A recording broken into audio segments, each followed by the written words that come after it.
All right, everyone. Hello. It has been a while. Let me know if you can see and hear me on the live stream. Oh, I gotta remove the stream start soon thing.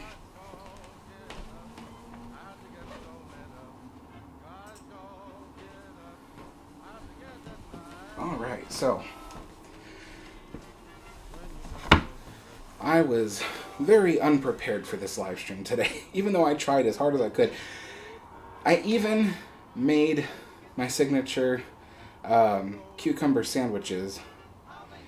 So, I did try to get all this going. But man, I had to rush to get the live stream started. Let's see. And then, so yeah, I will check the comments.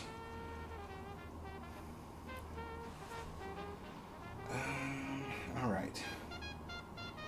Yeah, I had to turn the screen dark because I was doing something real quick. Alright, everybody says they can see and hear me just fine. Five Caps Film says the music is a bit too loud. Okay, hold on. That might be a real problem. Let me see.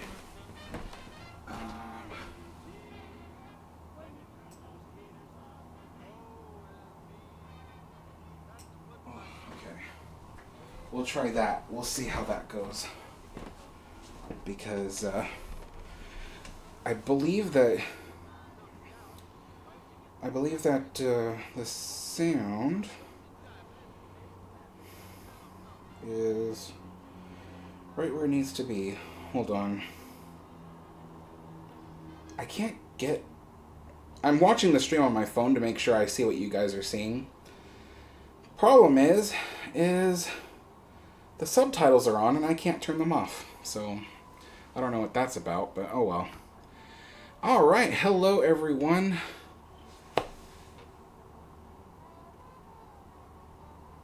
Do we have any news about the drawing room and long gallery? Yeah, so on the Queen Mary, the drawing room has reopened and is now, well, I mean, it was the art gallery right before it closed, but it's now even more so the art gallery. They have a lot more things on display, and the room looks a lot closer to what it did in the 1930s. I say closer because there are a few things that still aren't quite there, like there are these folding doors that are supposed to be in front of the Madonna of the Atlantic. Those folding doors have a painting on them by Kenneth Shoesmith, and those doors are not in place. But the Madonna of the Atlantic is there, and so is the original altar table, as well as the room has been reconfigured. They covered up a wall that was opened up sometime in the 70s or 80s, and they covered that up. So the room is a lot closer to what it was in the 1930s. And I think the only thing that's left is, I mean, because they're not going to work on it anymore. It's done. They're done working on it. But there are a few, I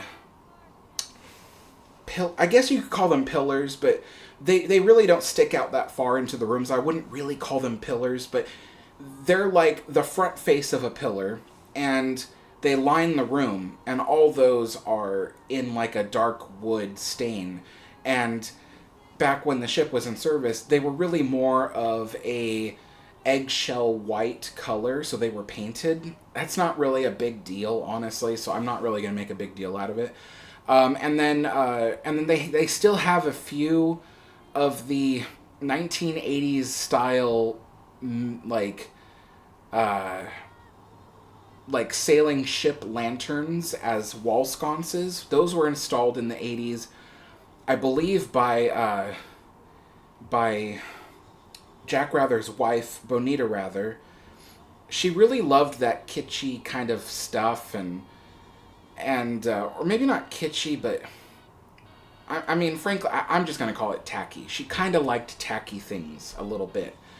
And that's not always a bad thing. Sometimes, like, tacky stuff can be really cute, but on the Queen Mary, things like these old, like, lanterns that really belong on, like, a sailing ship from the 1790s, it doesn't really belong on the Queen Mary, and those are still in the room. I'm guessing because they just didn't have the budget to replace them, or maybe they just didn't think that it was a big deal. So I guess not. But I mean, all in all, the room looks really nice, and I think I might be just a bit too much of a stickler about it. So I'm just going to calm down because it is a nice room. It's really well done.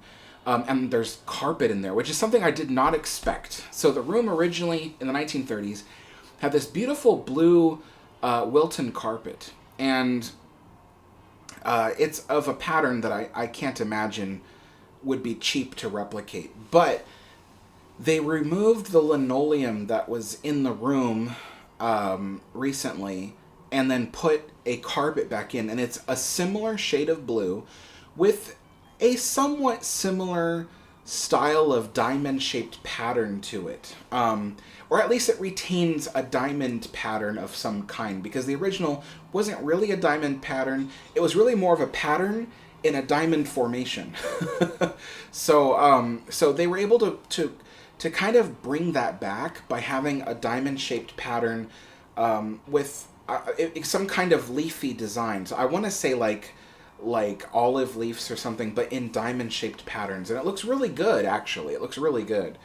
I gotta say, the room looks amazing. And so yeah, I have to say the project to bring the drawing room back to what it looked like in the 1930s looks really amazing. They even have put up some of the original curtains that were in that room, because the ship saved a lot of its curtains from all over the ship, and they were all in the archives. And believe it or not, the curtains, maybe not the carpets, but the curtains were the ones that were stored properly, so they actually are all in pretty good condition.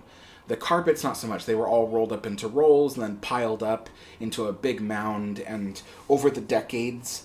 And keep in mind, this is not the same management team. It's changed dozens of times. The management teams have changed hands dozens of times over the years. So, but a management team from the 70s put the carpets in storage. The storage was not kept completely shielded from the elements. And so those old carpets, the original carpets the ship had, are probably all mildewy and rotten, and they're fused together into a big pile. So they don't have any of the original carpets out on the ship, but they did save the curtains. They put them in these plastic I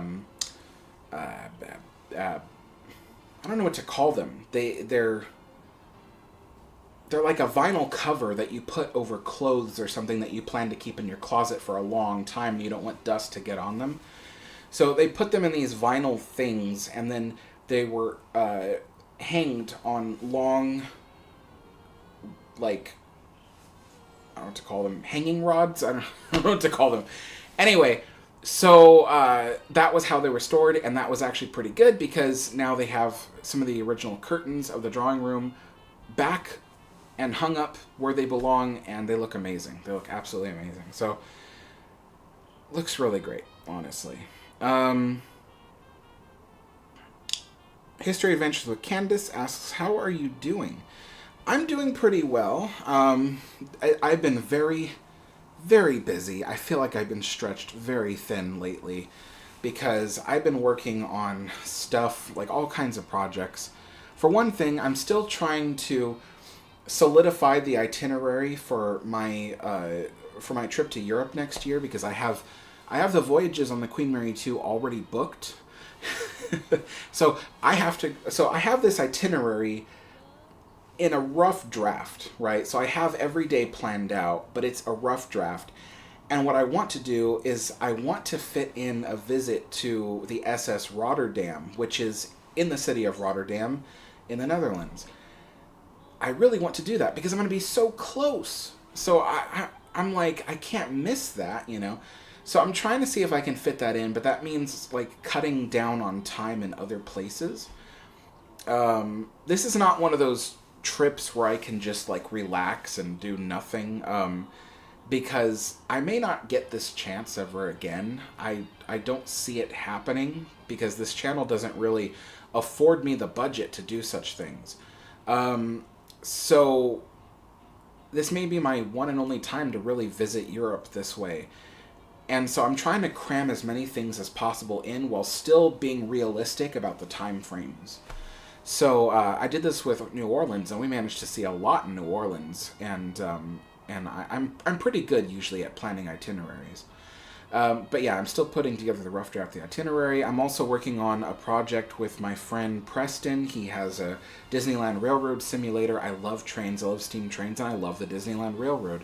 And so I've been making models of the various passenger cars from 1955 through 1959 so far. And the models have turned out really amazing. And now I'm starting to learn that there's a game engine called Unreal 5. It's how people build games and stuff. And so I'm trying to learn how to work a game engine so I can build a landscape, so I can build Disneyland, because I'm in charge of doing all the cars and all the buildings in Disneyland, as well as the landscape, and probably also building the tracks. So, and Preston, he's doing the locomotives, and he's doing all the programming. So, he has less time than I do, and I volunteered myself for this because I really want this to come together. So, I've been busy doing that, and then of course with my personal life, just been, helping my family with things and working on stuff. And yeah, apparently my apartment complex wants to replace all the window blinds in the entire apartment, and I really just don't have the time for them to come over, and I'm like, I'm gonna have to talk with management and tell them I really can't do that right now. So yeah, there's just a lot going on.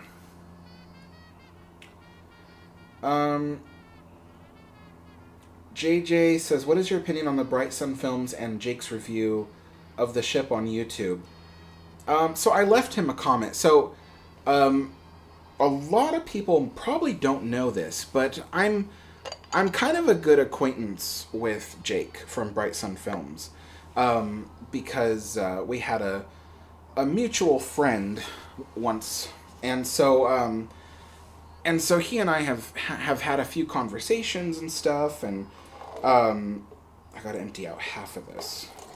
We've had a few conversations and stuff in the past about the Queen Mary. I even one time told him I was gonna do a trip on the Queen Mary too, and I wanted him to go on that trip, but I ended up not being able to go, and he went, so he did a video on that actually. But he recently stayed at the Queen Mary, and then he came back and did a video with a review on his experience, and so I'll kind of talk about that. I can't multitask. I try. I can't talk and do stuff at the same time, and I really should get this tea going because I worked really hard to get everything all cleaned and polished for this. Okay, so with his video, I think his comments about the overall cleanliness and wear and tear of his cabin are fair. They're fair comments, honestly, because he showed us with his camera the quality of his room. And I have to say, yeah, for a room that costs that much, it probably should be better taken care of. I mean, there was wallpaper peeling, there was dust and dirt upon the edges of the carpets, and I think the tub in the bathroom had some enamel coming off, or maybe there was water stains. I couldn't remember what it was, but I do remember seeing his review of the room, and in terms of the wear and tear as well as the cleanliness of the room, I have to agree. He was right about that. That should be something that any hotel, regardless of historic nature, should be keeping up with that. So that's kind of where my agreements with his video kind of end, because there were other comments about things like things like the room being somewhat outdated and stuff, you know. And he is aware that it's a historic ship. So that's for one thing. He said it in his video. He's like, I understand this is a historic ship, but there are things that don't work, and you know, and his comments about the air conditioning and stuff. So let's talk about the air conditioning real quick. On the ship, there is air conditioning in the large public spaces. Those do not run off the original Those do not run off of the original air conditioning machines. There's all new air conditioning machines that were installed in the 1970s, and I think a lot of them were recently replaced in the last 10 years. And then the cabins aboard the ship never had air conditioning. So none of the cabins, not even the ones for the highest paying guests on the Queen Mary during its sailing years, had air conditioning. They had simple hot and cold air ventilation. So what that means is that air was pulled from outside the ship and brought down into the ship and pumped into people's cabins. And people had the ability to turn the lever on the punkalouver, and if they turned it to hot, what it would do is it would redirect that air first through a heating element, and the heating element would warm the air, and then the air would come out the punkalouver, and you could have warmed air. So, but there was never any air conditioning in any of the cabins aboard the Queen Mary. Now, when the Queen Mary came to Long Beach and was converted into a hotel, from my understanding, the big suites on M deck were given air conditioning. So sometimes the units were installed in the room, sometimes the units were installed in closets across the hallway, sometimes the units came from way up above on the top of the ship. But to my understanding is that air conditioning was installed in the big suites on M deck. And if I remember correctly, he did have a suite on M deck. And he said his air conditioning wasn't working. So that is something that I'm like, okay, well, the air conditioning should be working. They should have that fixed. That's something that needs to be done because it's something that was installed in the 70s, something that is not original to the ship, so therefore, as an amenity to the guests, it should be something that's working. So, but the thing is, I don't remember what cabin he had, and I don't really remember if it was on M deck. I want to say it was because his cabin had a foyer at the entrance, and so it leads into many different rooms. And so I'm like, okay, this has to be a suite. But anyway, so some of the comments I thought were just weird and unfair. So he stood in the foyer and he said that there were too many doors.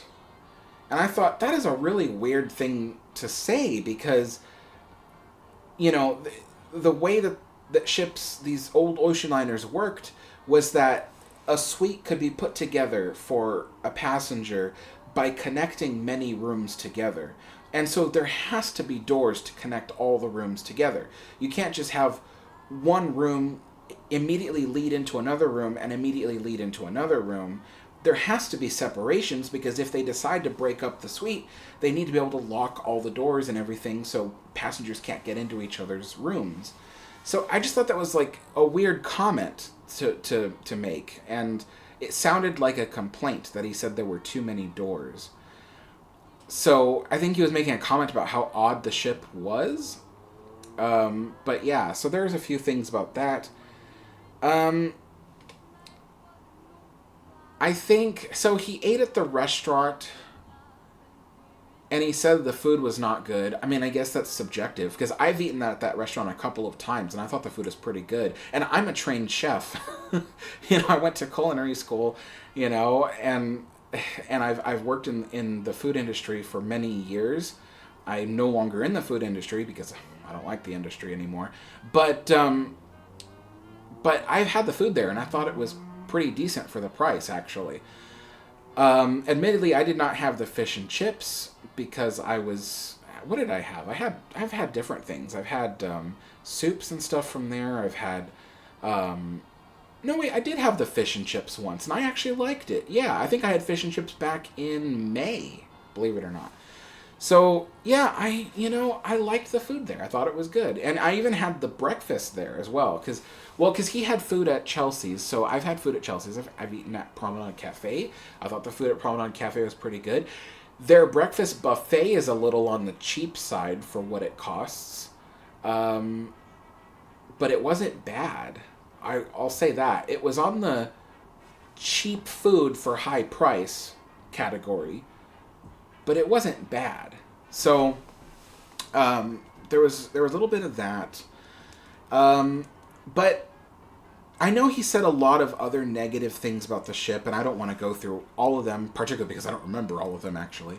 But I will say that the overall vibe I got from the video actually makes a lot of sense in terms of why he thinks that way about the ship. He passed through a lot of the ship and said, well, this stuff is old and worn out and not in good shape and whatnot. And he pointed a lot of it out with the camera. So we know he's not lying because he's showing it on camera. But what I will say is that when something has been restored to how it used to be, when something looks as though it should, when something is functioning. If I have a plate, right, that had a crack through it once, but I had a professional person come in and restore the plate, and you don't notice that the plate was ever broken, you look at it and you go, okay, that's fine. Oh, but look, there's a paint chip on the wall. There's things like that. So people in general tend to not notice things that don't look broken or damaged. So there was a lot on the ship that he passed right by and didn't know that this was something that once was in bad shape, and the current management on the ship fixed it to the point where it doesn't even look like it ever had a problem. And so there were things like that, and he couldn't have known. He couldn't have known unless he watched my channel, because my channel's really I think me and Peter Canigo, we're both pretty much the only people that really cover the details about what's going on the ship and the details of what gets restored. So unless he's constantly watching my channel or Peter's, I don't think he would really know what he walked past that was restored. And so one of the things that I mentioned in a comment was that he walked right through the main hall on the ship. And the main hall on the ship was one of the first things that was completely restored top to bottom in 2023 when the ship reopened. And the quality of the restoration in that room is fantastic. I mean, they even, because the room originally had linoleum, corkoid, people will say, oh, but it was corkoid. Corkoid is a type of linoleum. So the room has always had linoleum.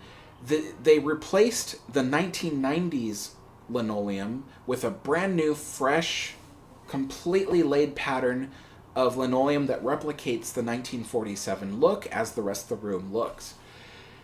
And the craftsmanship on that is amazing, because you don't see people laying linoleum in fancy patterns anymore. I mean, if a building does request to have new linoleum put down, like a school or something, it's usually either a flat pattern, meaning there's no pattern to it, it's just a design that they choose, and they lay the whole thing with that design, or it's a pattern like checkerboard, for instance. So it's, like a pattern. But what you don't see a lot is what they did for the Queen Mary, where they literally had to cut out shapes and patterns out of the linoleum pieces and hand lay them down, and then do all that with the entire floor. Not only that, but when they peeled up the old linoleum, they had to then flatten the subsurface, because in between the steel, in fact, I think they laid an all-new subsurface, I want to say, because it looked brand new when I last saw it. But when they peeled up the old linoleum, I'm pretty sure they dug up the old subsurface down to the steel deck of the ship, and then they laid a brand new subsurface down, made it perfectly flat, because the old subsurface was really lumpy. And they made it perfectly flat, and then they completely put the new pattern down, all hand laid, which is something you just don't see very much anymore. And so I think a lot of people don't give enough credit to that linoleum floor. It is amazing. But anyway, that whole room was completely restored, and he didn't notice. And I think that's kind of the point of restoration, right? The point of restoration is to make it so you don't even notice that anything was ever wrong with it. And so that's the problem with Jake's video, is that he didn't know what he didn't know. And so instead, he went around the ship highlighting all the things that have yet to be worked on, and that's what he saw. And I don't think he was being disingenuous at all. I think he just literally saw something broken and said, look, it's broken. And as any passerby might assume, you might look at that and go, geez, don't they take care of this ship? But you don't know that you're standing in the middle of a giant room that took millions of dollars of restoration, you know? Like, so that's one of those things where it's tough, because unless you've been following every detail for several years now, you wouldn't know that so much has gone into the ship. I mean, just before he visited, they completely repainted the mast. The mast has not been repainted since the early 2000s. So it's been nearly 20 to 25 years since the mast was repainted. And that's one of the things that's been overlooked all these years. And they did an amazing repaint job, because the mast was really rusted, and it was starting to grow like a moss or something on it. But anyway, it's things like that. He walked right past it, didn't know that something was recently worked on. He went up to the top decks and showed some peeling paint on the on a few of the davits, and I think a few of the the cowl vents. And the thing is that he pointed out and said, geez, they don't even repaint this stuff. But they have been actively repainting all around the ship. I mean, it's been constant. Once one project finishes, they move on to another part of the ship and then rework and repaint that. And in fact, recently, all the davits have been completely repainted.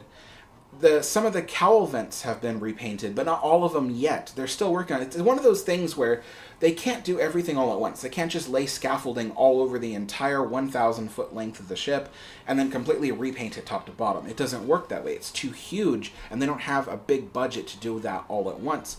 That repaint project would probably cost the ship about $5 to $10 million. It really depends on who they hire. But the last time the ship was completely repainted, it cost $5 million. And that was what we're coming up on 10 years. So yeah, that's the thing is that he walked around and he saw what was broken, what was damaged, and that's genuinely what he saw. He didn't realize that so much was going on. And I don't think anyone really could know unless they have been following the restoration work very, very, very closely. As for the parking situation, the Queen Mary Hotel does not have control over the cost of parking. The cost of parking is done by the city of Long Beach. The city of Long Beach decides that because the ship belongs to the city of Long Beach, right? So let's also kind of recap what Evolution Hospitality's job here is, because the management team running the ship is Evolution Hospitality, but they do not lease the ship from the city. They do not own the ship from the city. The city owns the ship 100%, which is something they haven't done since the 1970s. So if there's anything that Evolution Hospitality wants to do to the ship, they have to request it from the city. They're not allowed to just start working on something or start changing things without permission from the city. In fact, the city created a brand new committee of city leaders, and their sole job is to work with the ship. And basically, anything that Evolution Hospitality wants to do, they have to go through this committee that decides things for the city of Long Beach. And so it's one of those things that the city of Long Beach dictated how much the parking would cost. And the reason why is because part of the cost of parking goes towards maintenance of the parking lot, which is ongoing because part of the parking lot was demolishing the old English village, which was condemned, and then also demolishing the old ticket booth center in the middle of the parking lot, a huge structure that needed to be demolished. And so all that money that they saved from charging people parking these last 3 years went into the demolishing of those two places. And now that money is going to go towards the complete restoration of the parking lot because it's in very bad shape. And they've been trying to keep up with it. Sorry, this chair is very uncomfortable. What was I going to say? So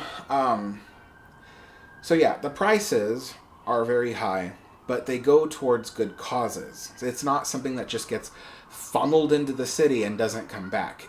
The city really has been doing, and the city's been doing an amazing job. And I know that probably sounds like some kind of sycophant or yes man kind of answer. But I give credit where credit is due.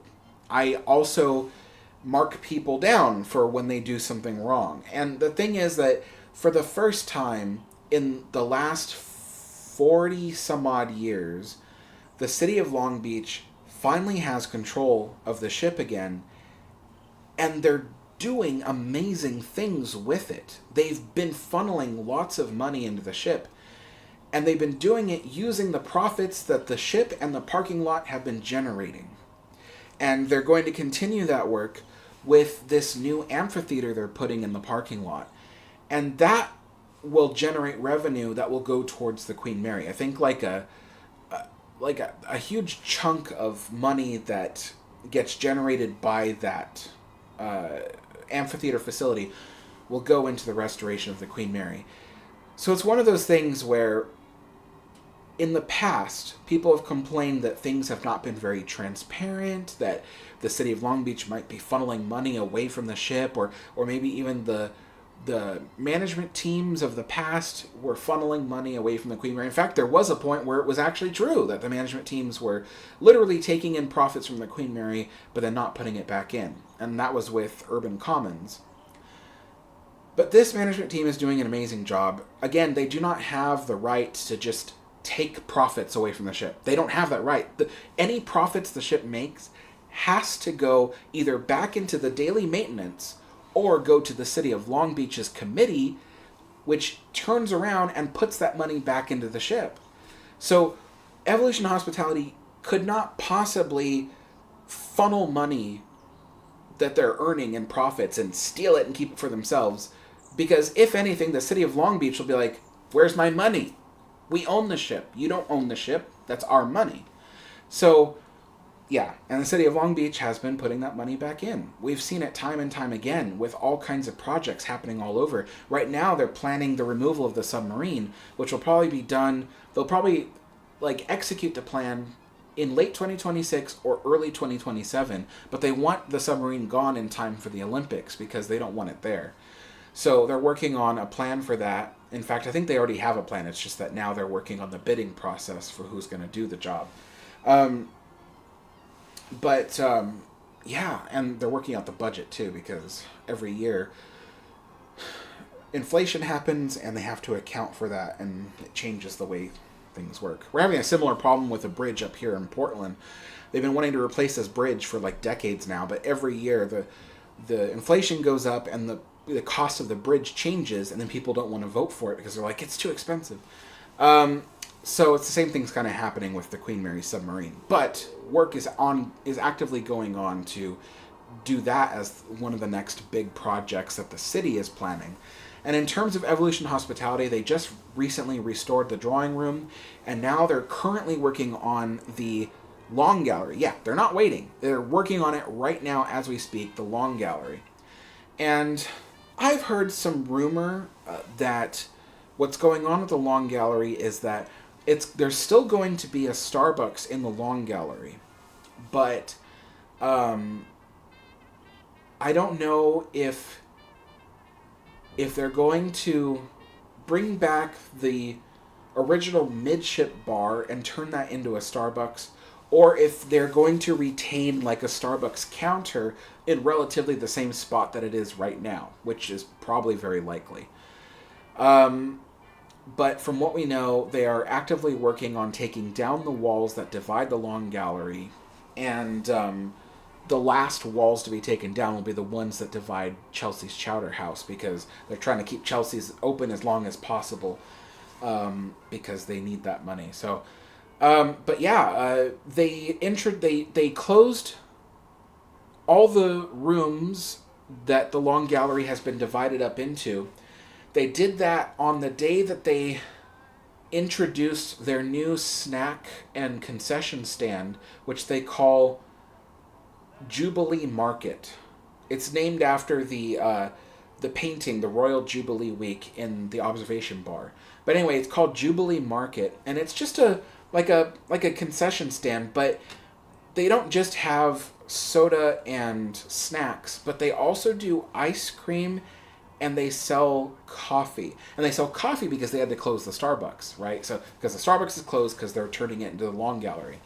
So right now, if you want coffee on the Queen Mary and you're visiting the ship, you have to go to the Jubilee Market to get your coffee, because the Starbucks is currently closed while they renovate the area into the Long Gallery. But yeah, so work is going on that right now. So that's one of those things about Jake's video that I worry that his video might cause harm to the Queen Mary, because what the ship really needs right now is a very well-researched and objective point of view, right? There are flaws, and there are things that need to be worked on. But at the same time, the ship is doing so much to try to get back on track. In fact, they've been earning a profit every day since they reopened in 2023, which is something that hasn't been seen in decades. The ship hasn't earned a consistent profit in decades. And so this new management team is doing an amazing job, you know. And there's so many projects I want to see them complete. They just did the drawing room. They're now doing the Long Gallery. They're also going to be doing the synagogue, from what the manager Steve Koloka had said back during the memorial for Commodore Everett Horde. He announced that they were doing a restoration of the synagogue. Projects like that I really want to see come to fruition. But in order for them to happen, people need to keep visiting the ship, keep spending money on the ship. And I worry that Jake's video will do the opposite of what he intended, because Jake's hope was that by making the video that he made, it would encourage management to step up and do better. Which, yeah, it could, or it could backfire. And what it could do is it could prevent people from wanting to visit the ship at all, and say, well, look at how bad of an experience that Jake had, and then they don't want to go, and then the ship doesn't earn the money it needs to keep going. And the ship is in this really fragile state right now in terms of finances, you know, because they have the money going on, but as long as people keep visiting. So that's the thing, is like, you know, I've spoken to quite a few very famous YouTubers. I don't want to name names because some of them haven't even made videos yet. But there are some very famous YouTubers who have millions of subscribers that I've spoken to personally. And because they've emailed me and said, hey, you know, I want to do a video on the Queen Mary, and, you know, I wanted to ask your opinion on this, that, or the other, right? And often I've given them the answers they wanted or whatnot, but I always end by saying, look, you have a lot of subscribers. You have a lot of influence on what can make or break the ship. And so I often tell them, I'd like you to be fair, but very careful about what you say, because there's no... First and foremost, I never tell people to lie about their experiences on the Queen Mary, because that's disingenuous. I would never tell people, well, you know, I would never look at something that's broken, right? Like, let's say the plumbing wasn't even working on the ship. I'm not going to create a vlog and say, oh, the plumbing's fine. Like, I'm not going to lie. I don't do that. But I'm also very cautious not to fling out negative information willy-nilly. I always try to balance it with, well, this is what's happening. So if there is broken plumbing, I will go around the ship and look for people who might be working on the plumbing as I speak, instead of immediately going onto the camera and going, plumbing's broken, don't come to the ship, right? I'm gonna walk around the ship first and see, do they have a plumber right now working on something who might be doing that? You know, I say that because when I stayed on the Queen Mary in May, was it May? Yeah, it was May. In May, the front desk had alerted us that between the hour of, I think, 4 and 5 p.m. on a certain day, they were going to shut off the water on the ship because they needed to work on the plumbing. But anyway, that was why I came up with that example, because anybody else who probably didn't get that message would probably try to turn on the faucet at 4 p.m. and be like, why is there no water? And then immediately go onto their camera, post on YouTube, oh, the plumbing doesn't work, don't come to the ship. But if that person were to have walked around the ship, asked some questions, or looked for if something was actively being done to fix a problem, then they might see that, you know, something is being done. So, yeah. So, to finish off what I was saying about Jake's video, it was not disingenuous. He didn't lie. There was nothing fake about it. But it did paint the ship in a very negative light, I felt. And I felt also that because he didn't know all the stuff that's been going on in restoration of the ship, he didn't realize that most of the things he pointed out were small pebbles compared to the massive work they've done over the last 3 years.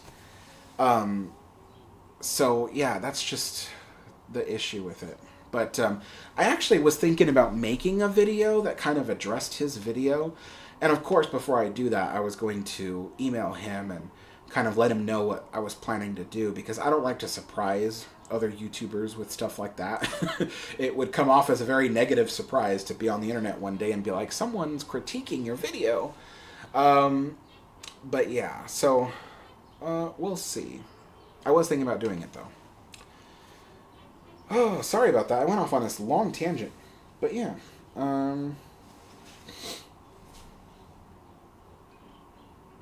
Let's go back. Let me see. Hi, Brad. Good to see you.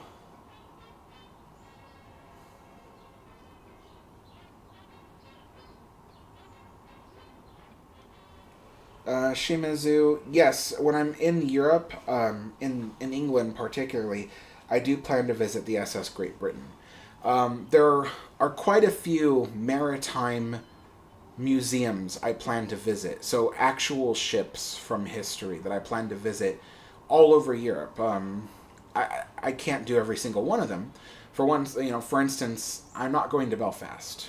I'm not going to Belfast and visiting the Nomadic. It's just not feasible on my trip to do that kind of thing. And yeah, so, but there will be a lot of historic ships I am visiting in the UK and in France and possibly the Netherlands.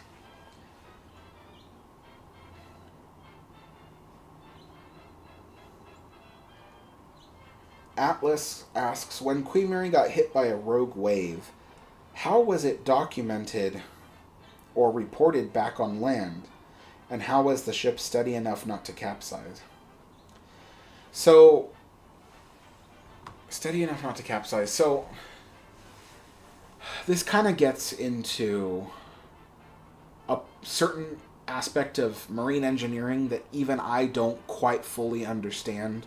But I'm going to explain it as best as I can with the limited knowledge that I have. And I'm sure there will be people who are very well versed in this who are probably going to add a lot more to what I have to say. But basically, in the most basic terms that I understand it, a ship is given a certain amount of weight on the bottom. The way that they distribute the weight of the ship is given more towards the bottom than it is on the top. And as long as the force of whatever, like a rogue wave, for instance, as long as the force of the rogue wave does not tilt the ship past a certain level, a certain degree level, the ship can recover.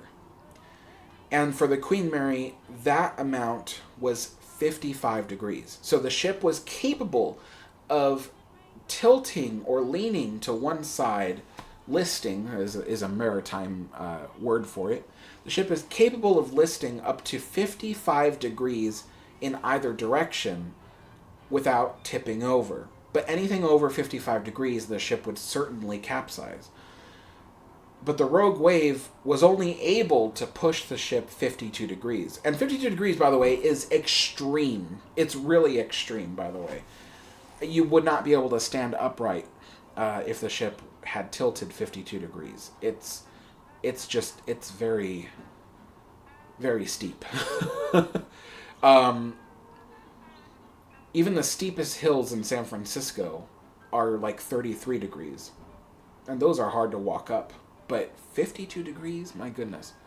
Anyway, so yes. So the ship had a maximum, 55 degrees. It did not go to that maximum, and it was able to recover. But a rogue wave, in theory, could have done that. It could have pushed the ship over and capsized her. It's just this one didn't have the power to do that. And thankfully it didn't. But how was it documented? So the crew, once everything kind of went back to normal and the ship was somewhat upright, the captain would have ordered the crew to note it in their log. So they would often keep a log on the ship. In fact, Star Trek often makes they make a similar log, so Stardate log, whatever. I don't know how it goes. I'm not that much of a Trek fan. But yeah, a ship has logs. And so that the captain would have ordered one of the officers to note what happened in the ship's log. They would have also known how much the ship tilted over, because in the bridge they carry, I don't know what it's called, a device that measures the angle of the ship's listing. And they would have seen it. As they were tilting over, they would have looked up and the arrow would have pointed to 52 degrees. So that's how they would have known. So, all right. Arnaud says, quick question. Why is it forbidden to go on the docking bridge? Probably due to California safety standards. The docking bridge probably just doesn't meet those safety standards anymore. So, yeah. Plus, they don't have a staircase to go up to it. So, the original staircase would have been made of wood. And that rotted away a long time ago. So, they have like a rolling set of stairs, but, a hotel... Let's just put it this way. There are safety standards for what a non-crew member of the ship can traverse. If something doesn't meet the California safety standards for certain walkways and steps and things like that, you can't permit people onto it. So that's the basic answer to that question. There's something about it that just doesn't meet the standard. So,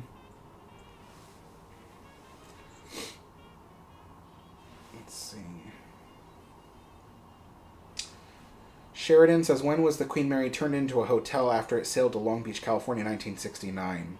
It sailed to California in 1967. It was in 1969 through 1971 that the ship was converted into a hotel. So it took a couple of years.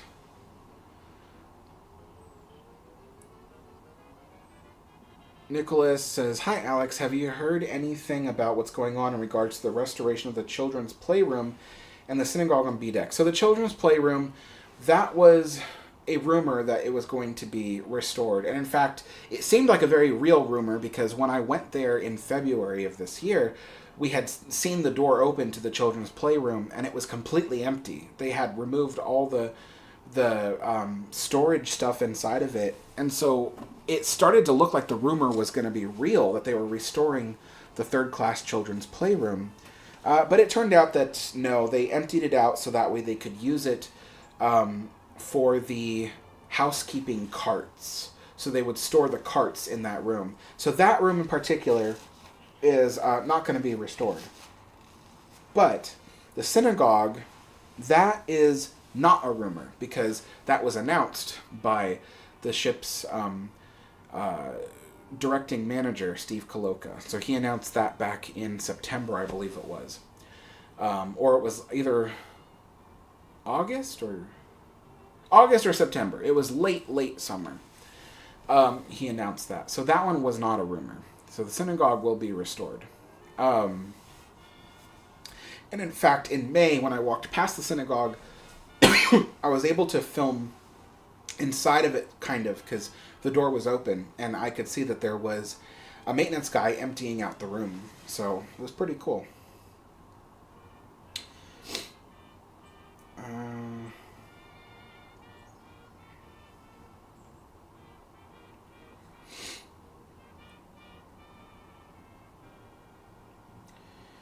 Live Capstone says that Jake, in his video, also talked about the AI art. To be honest, that part also bothered me.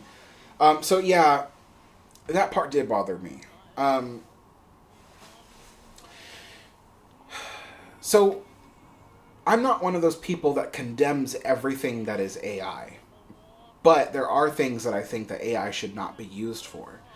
So, for instance, something I think is okay for AI is on the Queen Mary Facebook page, they often will advertise little things that are happening the coming weekend or so.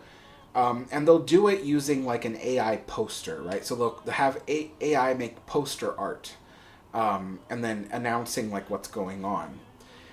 I don't see anything wrong with that. And the reason why is because, for one thing, the ship is not like, this isn't like the Hilton hotels where they have a huge budget to work with marketing. They don't have that. They are a single hotel sitting inside of a 90-year-old ship that costs more to maintain than anything else. So they don't have a huge marketing budget. So if they want to put out a Facebook post that is a throwaway post, it's not going to be used after the event, and they're never going to use it again, I don't see a problem with them making like a little poster out of AI art and then announcing what they're doing that weekend. I don't see anything wrong with that because, again, it's a throwaway kind of thing. It's like, oh, this weekend we're hosting, this little live band, and, it's just this little cocktail party kind of thing, and, it's not like a big annual every year event, So I don't see a problem with them using AI to create a poster for stuff like that. What I do see a problem with is like if they make merchandise that has AI artwork on it and they expect people to purchase the merchandise with AI artwork, I have a problem with that. Because that's one of those things where it's like, no, you should get a real artist to do that. Because you're making money off of this. You're charging people money. You should not do the cheapest thing possible to earn a lot of money, So there's things like that where I'm very much against it. I'm also against it if they're decorating the ship with AI artwork. So there are times where they will create like posters and things to celebrate the holiday or whatever it is. And it's not all the time, it's just sometimes. I think I've seen it like once. But they'll put up posters all over the ship. Like, you actually go to the ship, walk down the hallways of the promenade and all that. I mean, not the hallways, but the promenade, or even the main hall, and you'll see posters and stuff. And it'll be like, Merry Christmas or whatever, and it's like AI artwork of Christmas stuff or whatnot. I don't like that. And that didn't happen this year. I'm not saying it happened. I think it happened like last year, honestly. But nevertheless, I don't like that. I think that if you're going to decorate a place with something or you're going to sell merchandise, you should hire an artist to do that. Because it's the right thing to do. It's the right thing to do, AI itself doesn't take very much effort to make artwork. It's not like, I don't consider that real art, because first of all, it's not a person making it, or even an animal. I mean, there's elephants that paint artwork, and that's still considered art, so, but I don't consider like an AI doing artwork as real art. I think it's really more like imitating a calculation of probabilities, right? I have made YouTube thumbnails with AI before. I don't see a problem with that because, again, it's one of those things where it's like, I make videos practically every week. I don't have the budget to hire an artist every single time. I've hired artists before to do stuff. Even my channel's logo was done by an artist. So the thing is, I've hired artists before to do things for me, but they cost a lot of money, particularly because a lot of artists are not very well known, but they still think that they are worth a lot of money, so they charge an exorbitant amount of money. And I'm like, dude, no one knows your name. Just charge $30 for this, or $50, It's like, anyway. But, I'm going off on a tangent again. But, so I can't always hire artists. So I understand sometimes with the Queen Mary, when they do Facebook posts or Instagram posts, and they need something that can only be done with artwork. And they can't hire an artist because an artist will charge them a lot of money, because an artist is going to look at them and go, oh, you're a big hotel? Well, usually my artwork goes for $50, but I'm going to charge you $250. So it's that kind of thing where it's like people are going to take advantage of the Queen Mary because it's a hotel. They're going to be like, they're going to charge as much money. That's what happened when they repainted the third funnel back in 2024, or was it? Yeah, 2024. They repainted the third funnel in 2024, and I guess they must have paid around $300,000 for that funnel.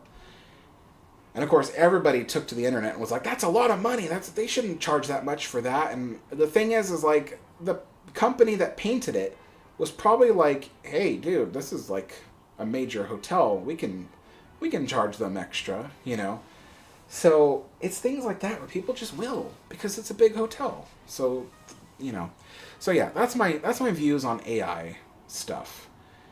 Is like, if it's something that really doesn't matter much, like a Facebook post or an Instagram post or a YouTube thumbnail, I don't see a problem with AI artwork as long as it's not disingenuous.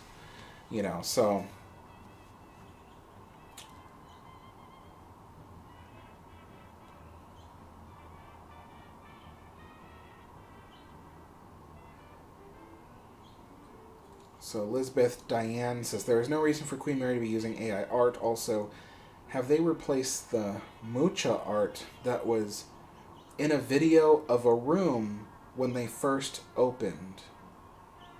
In the video of a room when they first opened. Mucha art.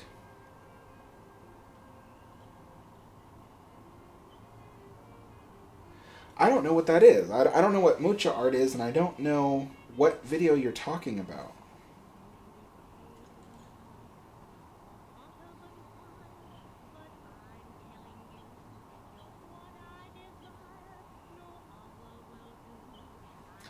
And then Little Gamer says, remember that time in the Titanic Honor and Glory game you said you would vomit the traditional English breakfast? What? I would never say that. Because the traditional English breakfast is everything I love. I might have been talking about beans on toast. Beans on toast is something I probably would never eat. But not the traditional English breakfast. A traditional English breakfast has like regular toast, eggs, sausage, I think sometimes mash, that kind of, all that stuff, I'd eat that. That's stuff I eat, not all together, but I eat that stuff genuinely every week in some fashion. I'd eat that, but I won't eat beans on toast. That's for one thing I just won't do. So that might be what I said I might vomit, but I would never vomit a traditional English breakfast because that's stuff I eat all the time. So yeah, I don't know. Ozzy says, how is your weather today, Alex? It is nice and cloudy and cold, and we're supposed to be getting some crazy rain this week that is supposed to cause some biblical flooding, so we'll see.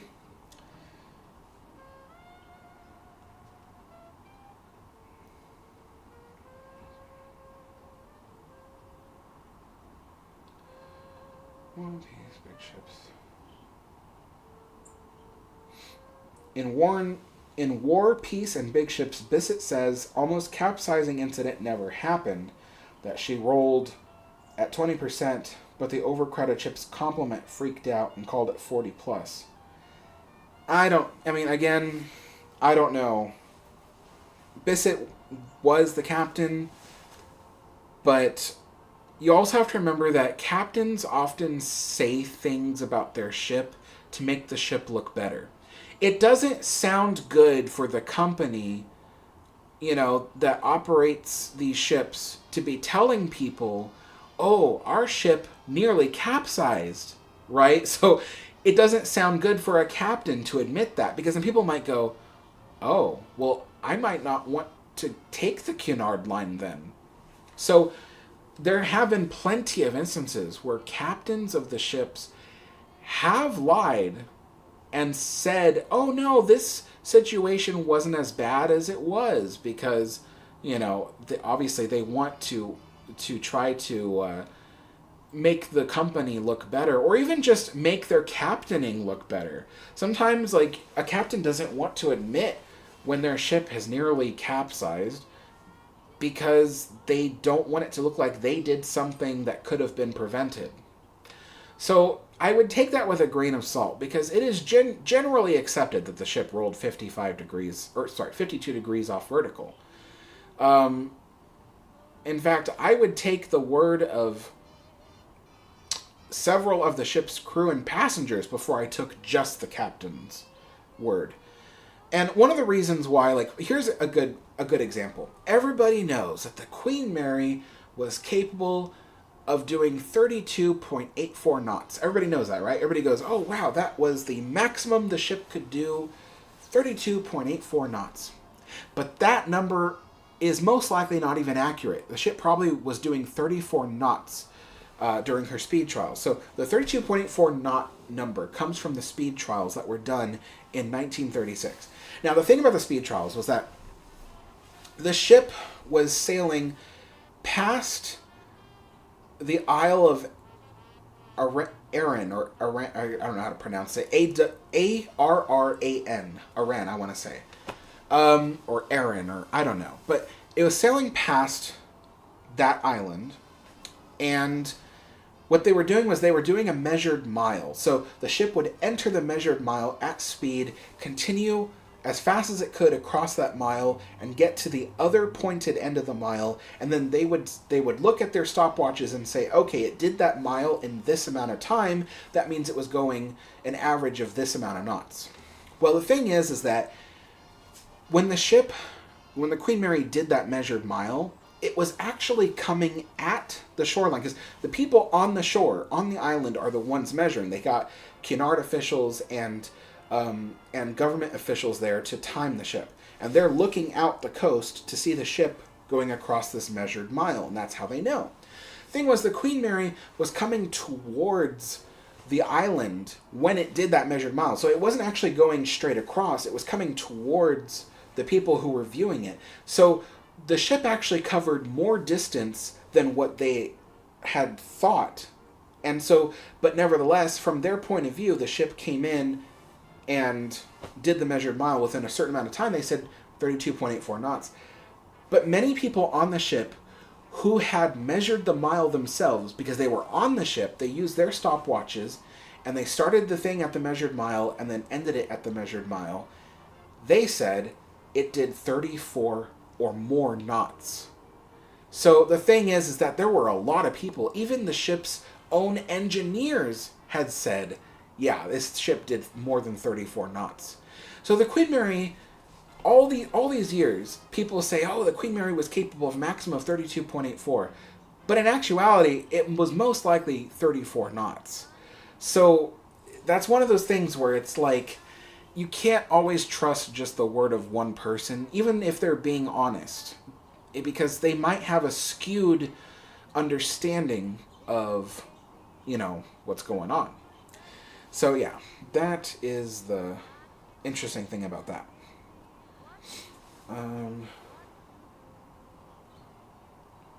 Ozzy says, congratulations, Alex. You're now at 96,000 new subscribers. Well done. Thank you so much.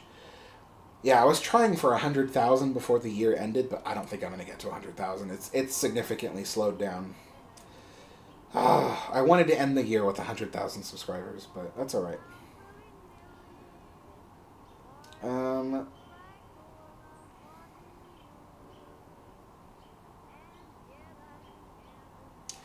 5Cast Film says, Alex, do you know why power plants, the ones on land, need such big boilers, specifically the ones from the 1950s? No, I know they need huge boilers because they need to generate a lot of power. They have a lot of they have a requirement for a certain volume of steam that they need, and so a bigger boiler, it operates that volume of steam.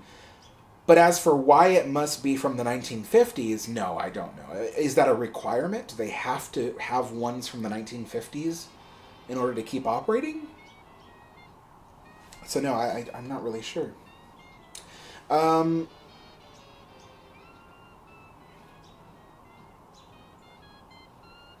Glamorous Titanic. Oh, that's cool that you got to see the United States up close.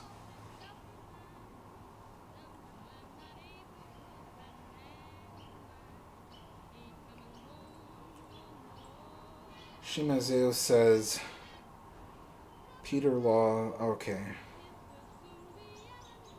Yeah, I don't know. The thing about my Disneyland ghost stories is, like, I put them out there because I think they're fun for people to hear, and I remember having those memories, and and it's like I think it's bizarre, and there are times where I want to talk about it, but then the problem with putting it up on YouTube is that I get a lot of emails from the paranormal community, and they're all like, let's talk about your experiences. And the thing is that some of them are actually kind of wacky. Like, not my experiences, but the people. Because they're like, oh, let's talk about, this. And then they go off on a tangent about like, I don't know. They just assign a lot of different meaning to it, and I don't believe in that. I'm just like, look, I believe it was a ghost, but I don't think it was anything crazy, like it was trying to tell me something about my future or something like that. Like, some of them go off on some really weird tangents about ghosts and what it all means, and I just don't think it's that deep. That's just... Like, I believe in ghosts. I just don't think it's that deep. I think it's like, it's just a residual energy that remains behind somehow. And I do believe that's something that one day we'll be able to prove with science, but I don't know for sure. But yeah, so that's why I don't like going on, because I've had a lot of paranormal YouTubers, they've contacted me and said, oh, let's talk about your ghost stories and stuff. And I'm like, I don't want to do that, because then I end up talking to a lot of really weird people. So, yeah. And then a lot of people who claim to be psychics. Like, I get a lot of people who they want to talk to me because they're a psychic or whatever. And I'm like, well, why would you need to talk to me if you're a psychic? Because wouldn't you already know everything I had to say to begin with? Like, you could have the conversation without me. So it's one of those things where I don't believe in psychics. So, yeah. I believe there are people who are sensitive to experiencing ghost and paranormal activity, because obviously it happens to me, but it doesn't happen to other people I know. So, I mean, there's people I know who, they're like, oh, I wish I could experience a ghost experience, but then they never do. And I'm like, I don't know. I've had people over. I lived in a haunted apartment, like the most haunted place I've ever lived in. I've never lived in a haunted place, actually, besides that place. But that place was so haunted. And I was able to confirm that someone did die in the apartment below it. And that's why it was haunted. But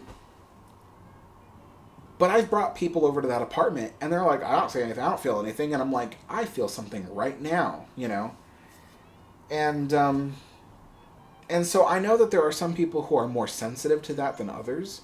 And so I believe that there are people who are sensitive, but I don't believe in people who are full-on psychics, who are like, I can talk to ghosts.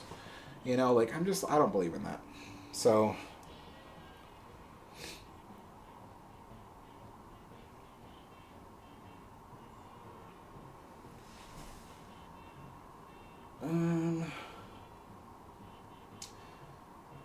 Glamorous Titanic. No, I don't think there's people clogging up the chat. I mean, I've been able to read everybody's comments so far. I just don't read them out loud. Because some of them just don't require me to read out loud. So...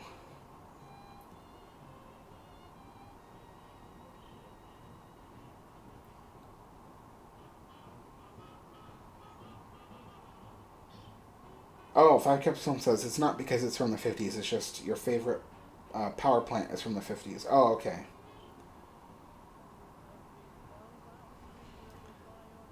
Shimazu says, yeah, I've encountered that before. The insistence of trying to find deeper meaning.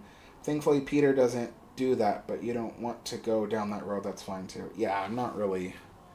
Because it's interesting, you know, like, I love having a conversation with my friends and being like, have you ever had a ghost experience? And we talk about that kind of stuff. But then, like, yeah, but going to, like, a professional audience who've, you know, they specifically watch ghost stuff, it can get pretty wacky. But I actually do watch one ghost hunting YouTube channel because I think they're so funny. It's called Ghost Theory. And in fact, they posted their most recent video just an hour and 20 minutes ago, which I'll probably watch later this evening. I love watching their channel. Here's why. And by the way, I'm not promoting them because they don't even know who I am.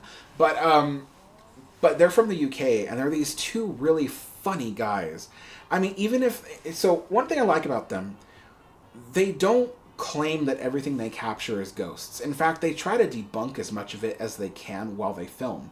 Because they'll do something and be like, okay, I heard something from over here, let's go see what it is. And they'll really test things out to see if they can debunk what they heard, and oftentimes they can. And they're very open and transparent about that. And a lot of times they post videos and they'll just admit, you know, we didn't really get any ghost stuff in here. But the reason why people watch their videos is because those two guys are so darn funny.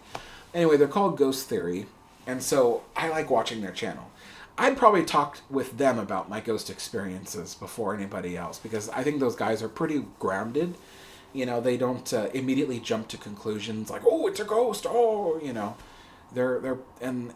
But some of the stuff they have captured over the years, they've been doing this for years. Some of the stuff they have captured is pretty compelling. I'm like, geez, you know. Shimazu says, so you're working on the Disneyland Railroad Simulator, and we've got Century of Steam in development too. Trains for days lie ahead. Yes. I'm actually excited for Century of Steam. I want to play that when it comes out. I don't know when it comes out, though. I don't really follow it too closely. I don't really... But when it does come out, I will download it. But, what was I going to say?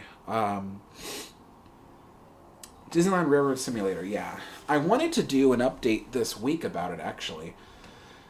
Because I've already done all the cars for the specific time frames that we're working with on this. Because the Railroad Simulator, the Disneyland Railroad Simulator, will be doing Disneyland of 1955, Disneyland of 1959, and Disneyland of 1967. And then we'll probably do other decades after that, but we haven't fully decided what year yet. But those are the 3 years that we're currently working on. And so that requires a lot of work from me to build a lot of that stuff, because Preston doesn't really have that kind of time on his hand. In fact, if it wasn't for me volunteering to do that stuff, he probably would have never updated the simulator, because he just doesn't have the time. So, yeah. But thankfully, I'm doing all the work to build the stuff, and then he'll just program it and put it all together. And, yeah, I'm really hoping that we'll have the Disneyland Railroad Simulator out by next Christmas. That would be nice. That would be really nice. But we'll see. It all depends on how busy he is and how busy I am. But, I mean, we've already gotten a lot done so far. So, I mean, one of his locomotives is almost complete. And then I've done all the cars. I'm just working on the buildings now, and I've got to learn how to build the landscapes. So, yeah, I mean, a lot of the work's already done. All right. But yeah, I do want to do an update on that. I can film an update. I just don't know when. It's all about when I have the time to do stuff. I get involved in so many projects and in doing so many things. I overload myself with things to do. Yeah. I need more time. I always tell people, like, I feel like there are not enough hours in the day. There are too few days in the week for me to be able to do everything I need to do. Yeah.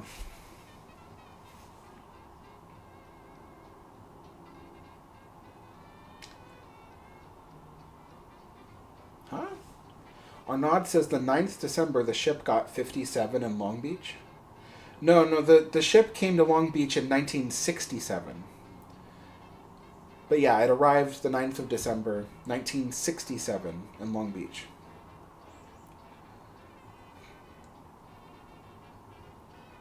Five Caps Film says, Alex, you ever played GTA? Yeah. I not the 5th one, but I had... So I used to have an old Xbox. This was like many years ago. But I had an old Xbox, and I had GTA something. It was the one that I think it was called Vice City. Yeah, it was Miami, really, but they called it Vice City. Anyway, yeah, so I played that, but that was a long time ago. That was when I was like a teenager. I don't really play too many games. I'm just not a gamer. And frankly, I've tried to get into some of the newer games, some other stuff that's been coming out, but I have difficulty with controllers because I'm not very well hand-eye coordinated. And so I always forget how to do things with the controllers and how to, like, make stuff happen. And so I get frustrated when I play games because I don't know how to work the controller. And when I learn how to do it and I take too much time away from the game and I come back, I've forgotten everything I learned about the controller and I have to start over again. So it's... yeah, I don't play games, unfortunately. But I do like simulators because simulators are often not so immediate. They don't need you to constantly do stuff. You don't have like an enemy in front of you trying to destroy you.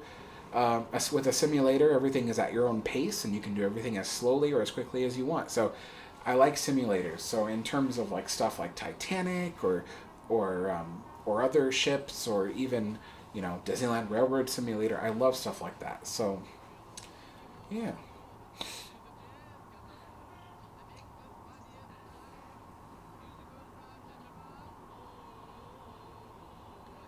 Shimizu says, don't rush yourself. I can wait. Don't burn yourself out. No, I mean, that's the thing is, I do have to rush because I have a lot on my plate. I have lots of things I have to do. I'm one of those people where I guess, as much as I say that I love to relax, I never have time to relax. I always have to be doing something. I always make plans to do things.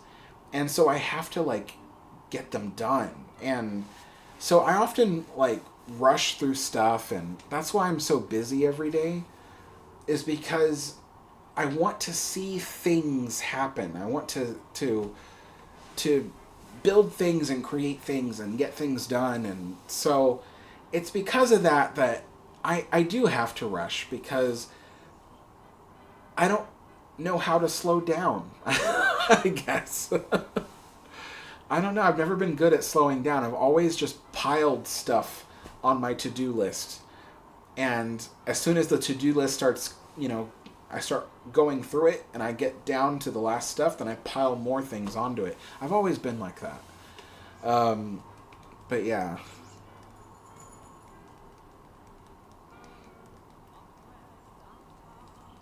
K-Lot says, come over for the New Year's to Queen Mary. Oh, I can't do that. I cannot. Firstly, because I've been talking about it, like, if I really wanted to, I could go to the Queen Mary right now. I have the money to do it, thankfully. But I'm always worried with money, like, I'm always worried that somehow life is going to take it away. Like, you know what's funny was, like, when I had the money to book the voyages to Europe, right, on the Queen Mary 2, I had the money, and I'm like, okay, I gotta go online and book the voyages. And I was having so much trouble pressing, you know, the button to order to book the ship. And it was because I'm sitting there going, okay, I have a lot of money in my bank account right now. Most of it's for the European trip. But I'm like, I was like so afraid. I'm like, what if I click this button and next thing I know I break my leg and I have to go to the hospital and I got to pay all these bills or whatever. You know, like, I always worry that life is going to take the money away from me. So I have such trouble paying for things because I'm like, I don't want to spend the money to do that, you know? It took every ounce of energy in me to click the button, to click the mouse, and order the tickets. Oh my gosh. And I'm going to be spending the next couple of months booking up the different hotel rooms, and I think one of the last things I'm going to book is the flights to and from New York, because, you know, there's a sweet spot. Like, if you have to wait till after the flights are posted, but not too close to the time frame, or else the ticket prices will skyrocket. I don't know. It's a sweet spot. But anyway, yeah.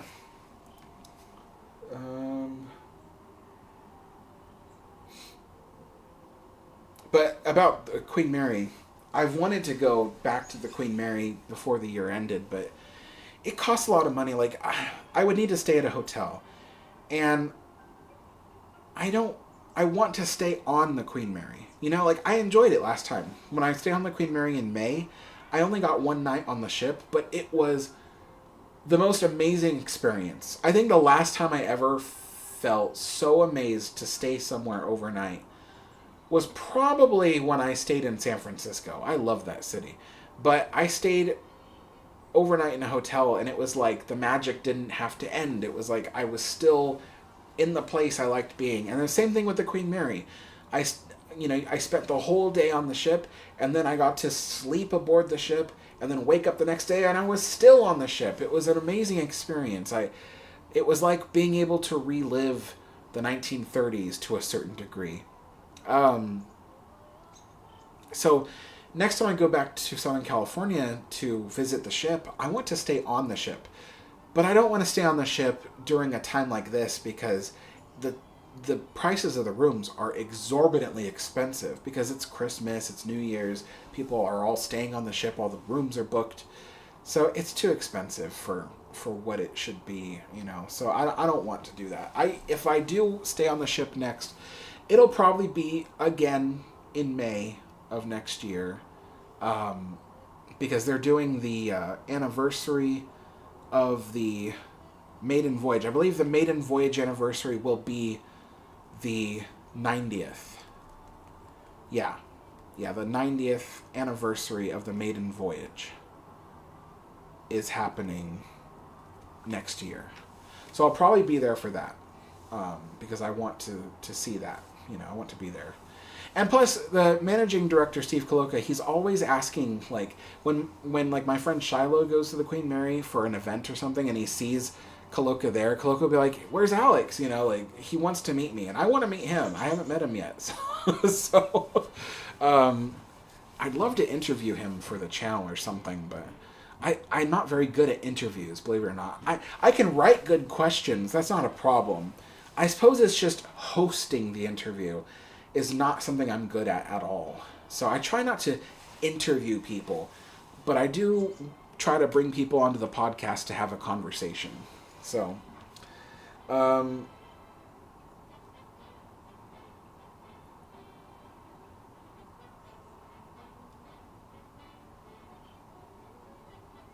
Ozzy says, I wonder if you can find stuff from the Queen Mary in Long Beach in the harbor on the ocean floor when they were throwing stuff overboard. Yeah, I bet you probably can.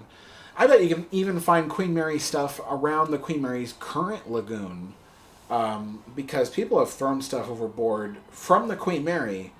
I mean, there's even a original lifeboat from the Queen Mary is down in that water somewhere, really, because it broke apart and fell in the 1970s. I want to say 1974. It broke off from the Foals and then landed in the water and sank because it was broken apart. So there's even a lifeboat down there. And it's right there next to the ship, but just down, underwater. So,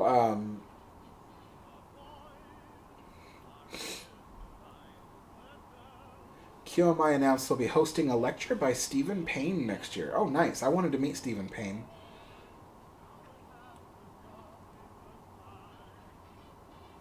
If the RMS Queen Elizabeth was still alive, would it be bought by Long Beach if it hadn't burned? No, I get that question a lot, but the answer is no.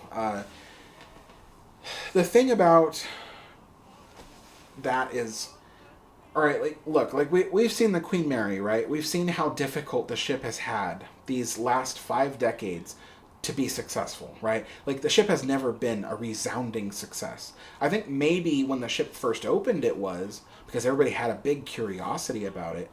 But for the most part, the last 50 years, the ship has really struggled. Really, really struggled. I mean, there were so many times where the city considered scrapping the ship. So many times. I think the first time they considered it was in 1992 when Disney left. And so, but, they've really struggled. It's only been recently where the ship's really experienced kind of like a little bit of a renaissance. So, if you can imagine, they've been struggling so hard to make just this one ship successful. They could not have made 2 ships successful. You can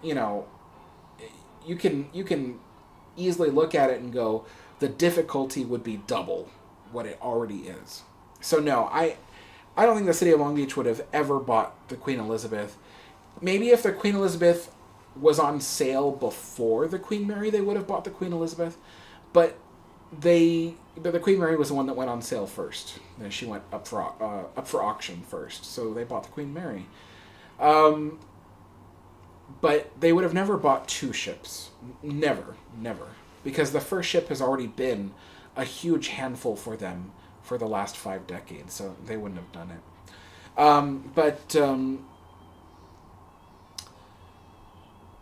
K-Lot says the lecture will be in February, around the same time the Queen Mary 2 docks in LA. The Queen Mary 2 is going to dock in LA in February? Oh, I wanted to be there to see that, because I know that they were planning it sometime in the coming years, but I didn't think it was next year.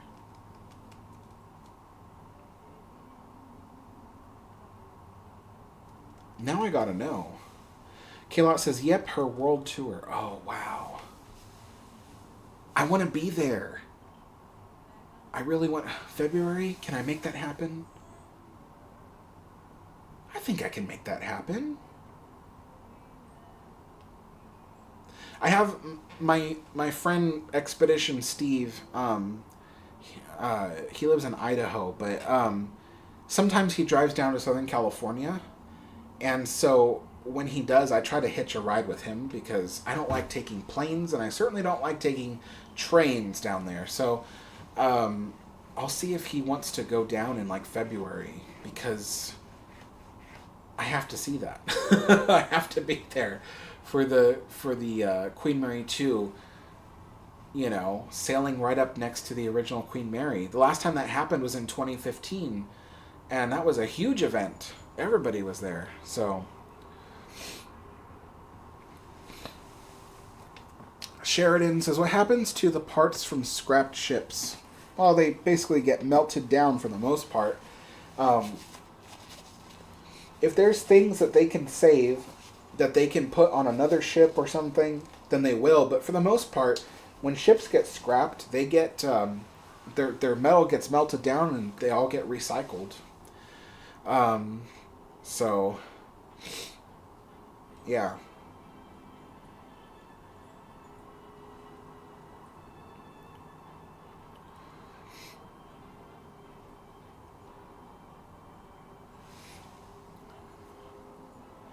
Oh, Shimazu, see you later. Have a good night. Let's see.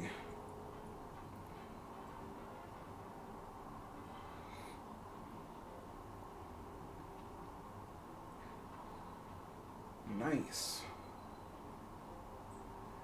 John.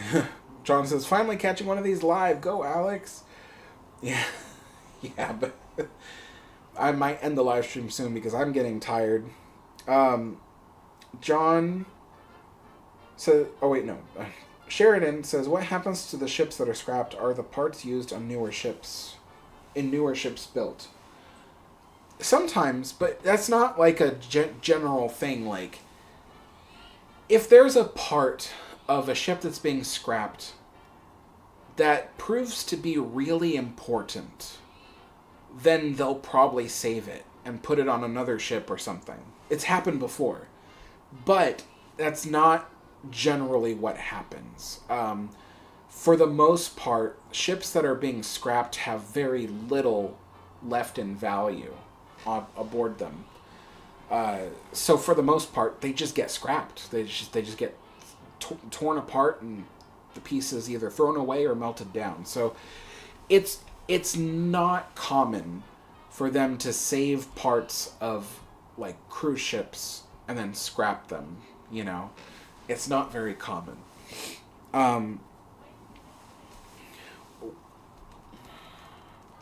But there are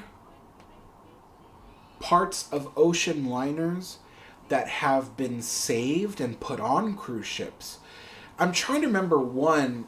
There's a cruise ship somewhere that has pieces of an ocean liner on it, like interiors of an ocean liner that have been repurposed into the cruise ship. But I can't remember off the top of my head what it was. But yeah. Hey John, you became a historian member. Thanks. Simon says, hi Alex, I will be staying in the Queen Mary next year, all the way from UK. Love your channel, thank you. Oh my gosh, that's so cool. Thank you so much. Yeah, and I hope you have a fun time. You know, it's truly a unique experience being aboard the Queen Mary. And it's funny because the ship is kind of like a piece of the UK here in the United States, because I have another friend named Simon, and he's from the UK, but he lives in LA. And I asked him last time I saw him on the ship. I said, you know, what is it like to be on the Queen Mary and have a piece of Britain here in the United States? And he was like, it feels kind of like home. He says, you know, like every time he's aboard the ship, it feels like, you know, he's a little bit closer to the place where he was born, you know, because it's a piece of Britain in the U.S., so it's pretty cool. But yeah, I hope you enjoy it because the ship is really magical. You know, I think if you can look past some of the flaws and things that you might find aboard the ship, you'll really see the magic of the ship. You'll really be able to experience living aboard the ship, if only for a night. You know, it's really amazing. You know, and what's really cool is a lot of the ship, there's portholes everywhere, but you can't always see directly out of them. So it's almost like you're contained in this vessel.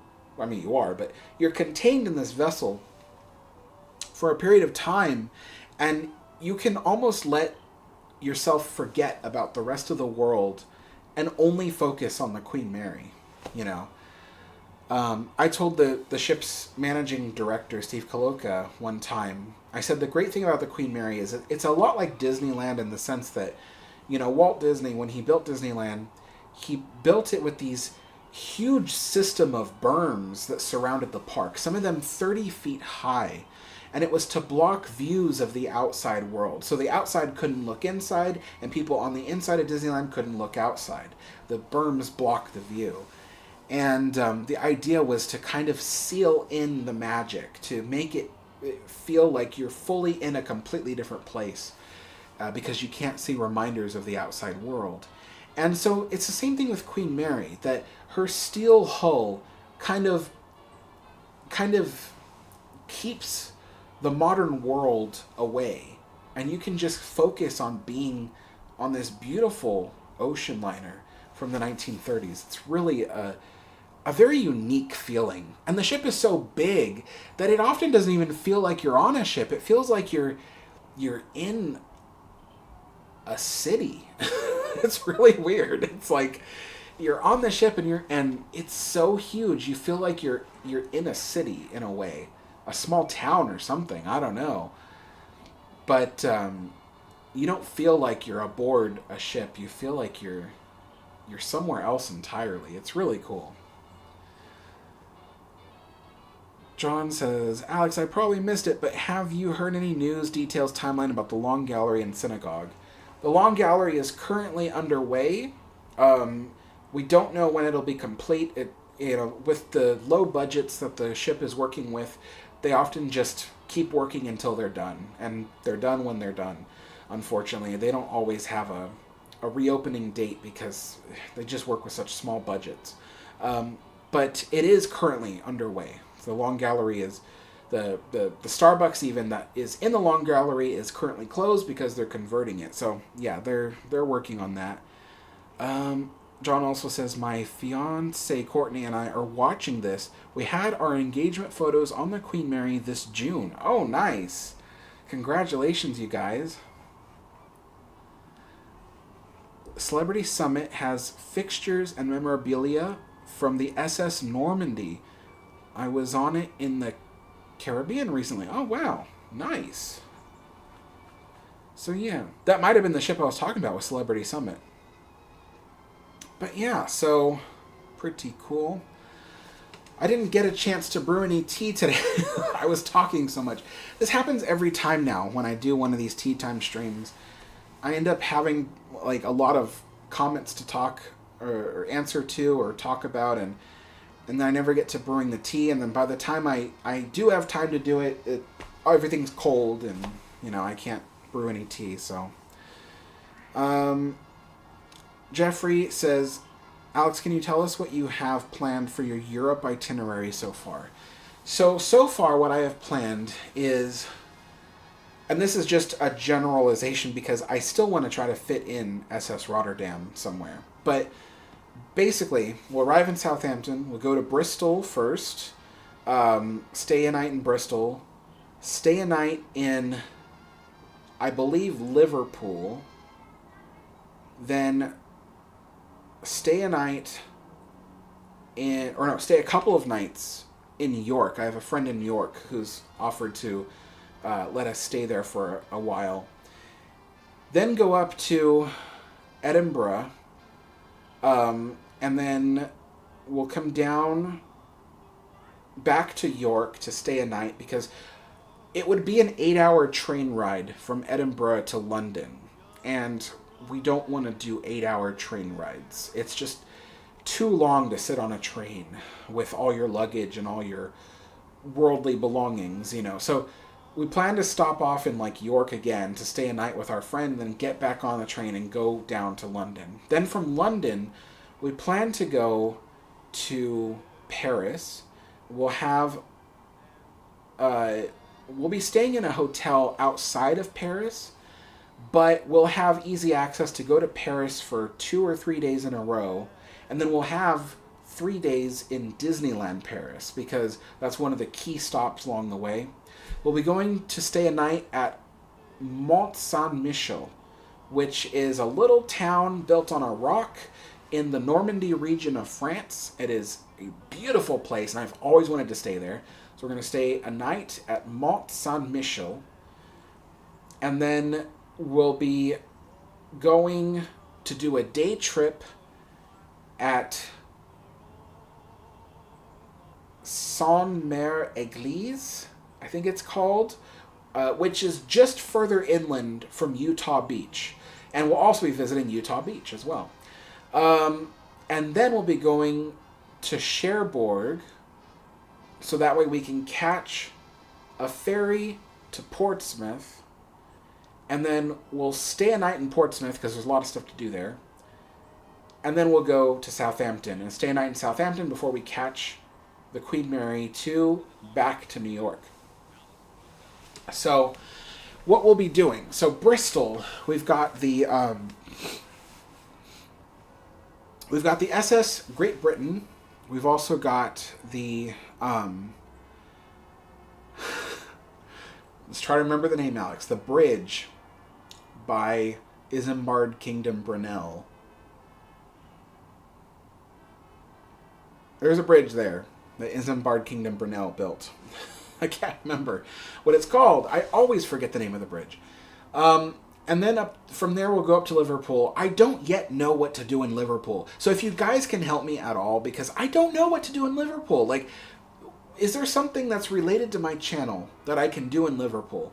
The only reason why I say Liverpool is because I feel like we have to go there. I just don't know for what. I mean, what could we do that really makes the trip to Liverpool worth it? Because I'm not into very much music that came out of Liverpool. You know, I'm not a Beatles fan or anything like that. I'm not into any of the pop culture or anything like that. I like steam power. I love ocean liners. I know ocean liners sailed out of Liverpool, but what can I see specifically? What can I go there to do? So I need you guys' help on Liverpool. I don't know what to do in Liverpool. And I've been asking that question multiple times for like a couple years now. No one's been able to answer. So it's like, what can I do?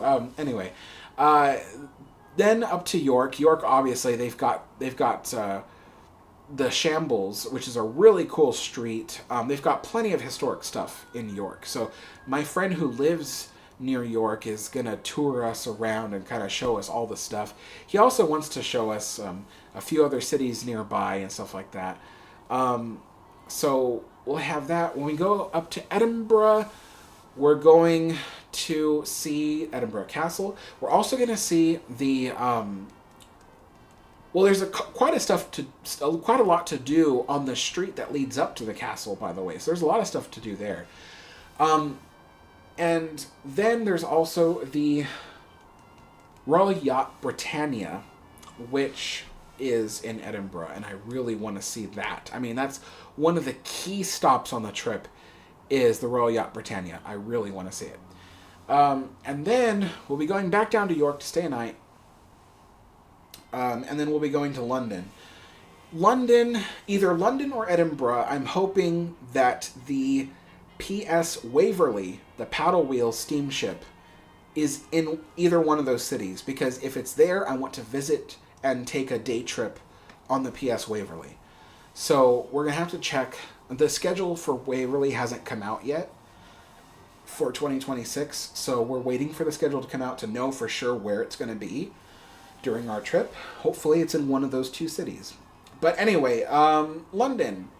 I've got a whole place, like a whole system of places that I've got mapped out that I want to visit. So I created a walking path for myself. I actually drew it out on a map, and I said, these are the dozens of places I want to see along this route. And that's the route we're going to walk.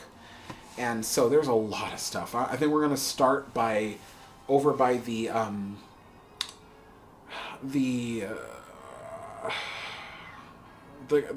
horse guard. There's the where the king's horse guards are. It's like a mile away from the Palace of Westminster. So it's not at Buckingham Palace, but it's near the Palace of Westminster. Anyway, then we'll see the Palace of Westminster area, including the Big Ben, or the Elizabeth Tower, if you want to call it that. Also, Churchill statue. Then we're going to go along the river. There's a few places that I really want to see. Victoria's Gate, which is one of the original dock landing areas that led in from the Thames into London, and it's since been built way up over because the land, they've raised the land around the area. There's a few other things too. There's there's an obelisk from Egypt that's there. I want to see that as well. Then we're going to cross over the Thames, and we're going to see a few other historic places on the other side of the city, and we're going to work our way over to one of the original Roman bridges that used to exist across the Thames. We're also going to see there's an old operating theater that is also there, so it's where they would operate on people in front of a bunch of other doctors. There's also the Tower Bridge, which has a boiler room and everything. It's got a whole experience there for the London Tower Bridge. We're also going to see I'm hoping to see the Tower of London, because I really want to see that. Chris is not too into seeing the Tower of London, but I really want to see the Tower of London. So that's kind of the plans for some of London. And if we get the chance, I want to see a different part of London. I really want to see Hyde Park and the areas near there. There's some canals there that look really cool, that you can walk down the canals. It's these beautiful neighborhoods built along the canals. I'd love to see stuff like that, but we'll see.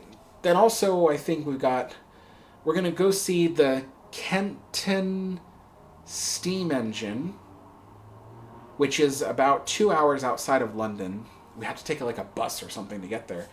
But it's a museum that used to be a water pumping station, for plumbing. And it was from the Victorian era. And they've got a massive steam engine there, the size of Titanic's cylinder steam engine. Huge. I want to see that. So that's part of our trip to London. Paris. I'm still planning out a walking route, but one of the things I want to see in Paris is definitely Notre Dame, because I've always thought the church looked beautiful, and then I remember seeing it burning down, and I thought to myself, oh my god, I'm never going to see Notre Dame ever again. And then they rebuilt it. So I'm I'm going to Notre Dame. I'm going there. So, yeah, Notre Dame is one of the stops along the way. But there's going to be several other things in Paris. I haven't fully decided what yet. I know I want to see the catacombs, but Chris is oh, the catacombs are a tourist trap. But I think he went to the wrong catacombs. There's some that are tourist traps. But I'm pretty sure there are some that are actually pretty cool that you can, get a tour and it looks pretty cool. So, of course, Disneyland Paris, Mont Saint-Michel, there's the whole town to explore while we're staying there. And then, when we get to Portsmouth in the UK, they've got lots of maritime history. They've got they've got an old military sailing ship that they've restored the hull. It's wood. It's all wood. They've got several Royal Navy submarines and stuff, and Royal Navy ships and things. It's really cool. They got lots of stuff to do in Portsmouth. And then back up to Southampton, and we're just staying in Southampton till we catch the ship back across the Atlantic. So there's lots to do. When we get to New York, when we're going to Europe, we're going to spend a night, I think, in Brooklyn before we have to catch the ship. But when we get the ship back to New York, we're going to stay a couple of nights, because there's some things in Manhattan that I want to see, because I've never been to New York. So I want to see some things, including the 9/11 Memorial, as well as Central Park, maybe one or two other things. I'm not that big into New York, so I'm not planning to see a whole bunch of stuff. I just want to see those two specific things mostly. So yeah, there's a lot of stuff on this itinerary, but somewhere in there I want to squeeze in a visit to stay a night aboard the SS Rotterdam. That's something I really, really, really want to do. Um,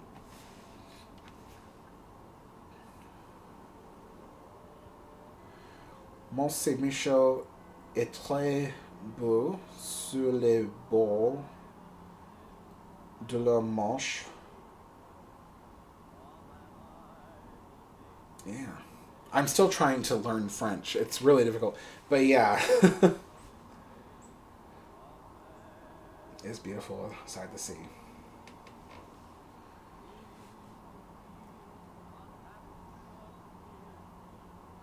Okay, here we go. Simon says, I live 30 minutes. Simon says, live 30 minutes from Liverpool. You must see the Liverpool Maritime Museum. A lot of artifacts from the days of liners. Thank you. You're the first person to suggest something for me to do in Liverpool. Because for the longest time, I was starting to think there was nothing to do there. You know, like, I know that there are the remnants of the Cunard headquarters, the remnants of the White Star headquarters and stuff like that, but no one's ever been able to say, like, oh, here's something to do when you get there. So thank you. I was looking, thank you. Okay, so they've got a maritime museum. Okay. John says, will you go see Nomadic and Titanic Hotel, Old Harlan Wolff Shipyard on your Europe trip? No. So there was a time where I had planned to do that, but then my friend Chris actually went to Belfast and actually went and saw the museum, stayed at the Titanic Hotel, and he visited the Nomadic. And he showed me the entire, like, he really documented his trip there. And he showed me everything.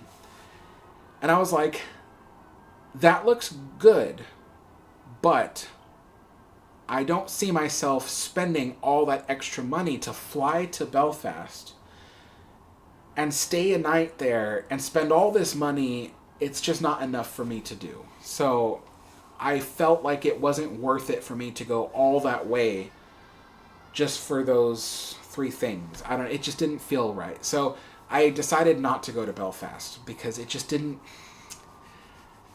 seem like it was worth the money. So yeah, that's why.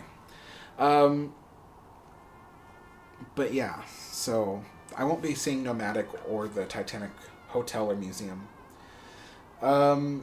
Clifton Suspension Bridge in Bristol. Thank you. That's the name of the bridge. Yes, Clifton. I'm going to forget it, though. I always forget it. It's just, I don't know why. That name just doesn't stay in my head.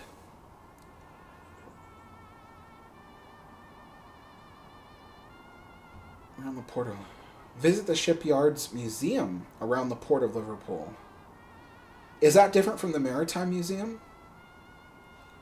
It's around the River Mersey. Okay. But I'm trying to figure out if that's the same museum as the Maritime Museum or if it's a different one.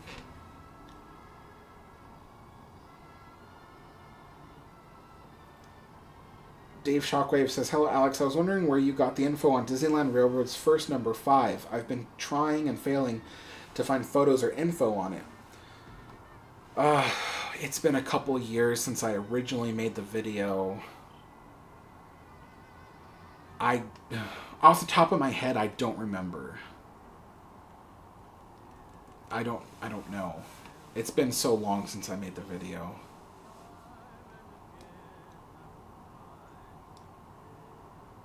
John Dodamo says, if you like fish and chips, White Hart Pub is fantastic in London. Oh, nice. Okay. Yeah, we do plan to eat fish and chips in literally every UK city we visit. Because we said, we told each other, we're like, we want to know how the fish and chips differs from place to place, because it does. So I was like, yeah, let's see. So that's good. It's a good recommendation. White Hart Pub. That sounds familiar. White Hart. Arnaud says, will you explore HMS Belfast? Yes, that's another place in London.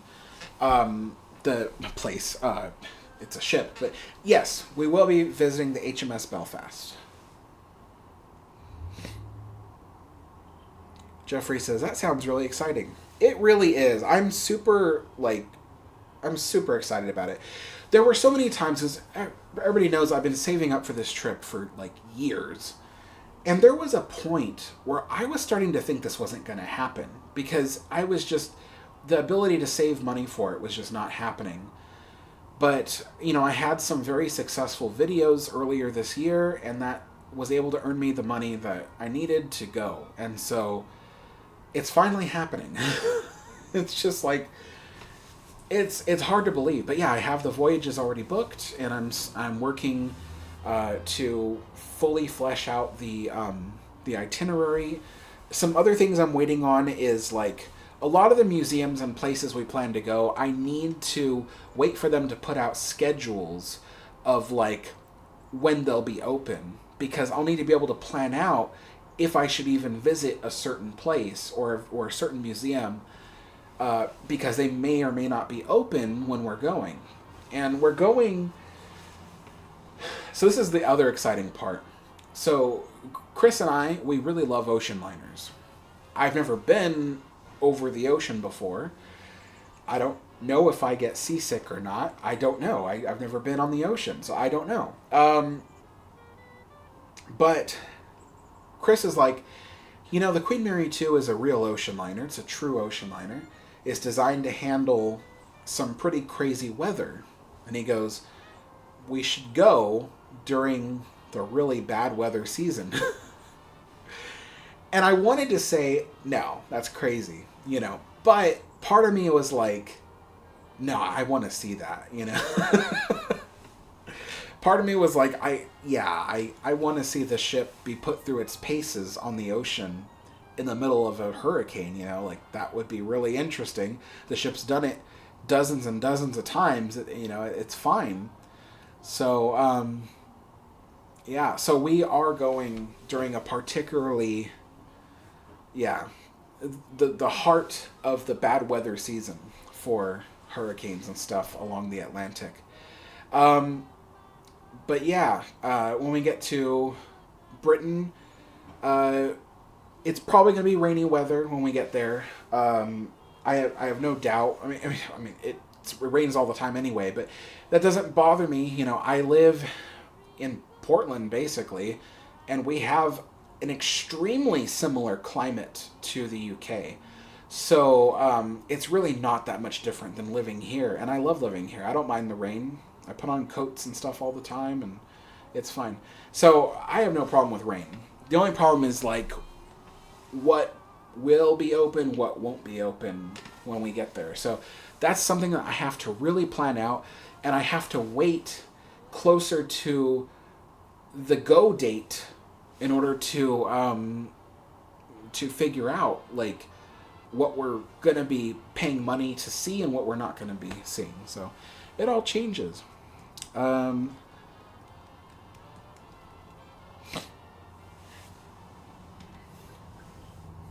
Dave Shock says, that's okay, man. There's a ton of locomotives I'm trying to research, and that's one of them. Yeah, I have no idea. And what's funny was it went to Knott's Berry Farm, but I don't think they still have it. I think they sold it to someone. So I don't even know where it is right now, because I think they sold it.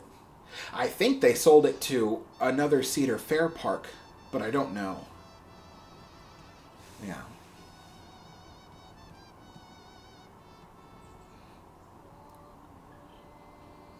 The propeller from the Lusitania is also at the Liverpool Maritime Museum. At the Maritime, all the maritime history is based around the River Mersey area. Nice. I think also they have something.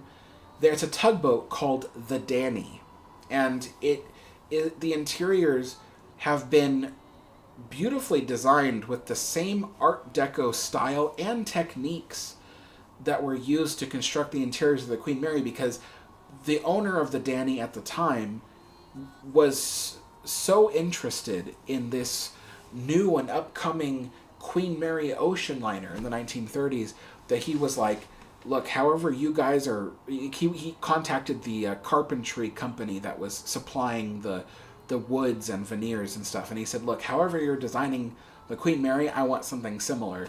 So they renovated his tugboat to appear very similar to some of the interiors of the Queen Mary. So if the Danny is there and it's open when I get to Liverpool, that's something I want to see, because it's like being aboard the Queen Mary, but really tiny. So, John says, during my last trip, it only rained the first day in London. Was sunny the other days. Nice. Dino DeSantis says, do you have a wardrobe for your voyage to the UK? Not yet. That's something I will buy closer to the trip. Because I'm going to try to lose a little bit of weight. I'm not going to be unrealistic and say I'm going to lose a ton of weight, because that's just not going to happen. But I'm going to try to lose 30 or 40 pounds before I go on this trip. Because, well, first of all, I need to get in better shape. Because if I get winded just walking down to the mailbox to check the mail, that's not good. I'm going to be walking big distances. But I used to be able to walk huge distances. I mean, there was a time where I visited San Francisco and I didn't have a car or anything, and I didn't want to spend money on the bus to get around. So I literally walked the streets of San Francisco all over that peninsula. I must have walked something like 20 miles that day. So I have been known to walk long distances in the past without any problem. So I just got to get back into it, you know. And honestly, this trip to the UK gives me a good motivation to lose a bit of weight and get in better shape. I'm not going to say healthy, because I really don't think I'm going to lose a ton of weight in less than a year. But I think it gives me the motivation I need to get a little bit healthier and to get back into some shape. So yeah, because we're going to be doing a lot of walking on this upcoming trip. And I need to be able to do it. Yeah. So I'm going to wait on the wardrobe because I might lose some weight. I might need smaller clothes by then. So, yeah.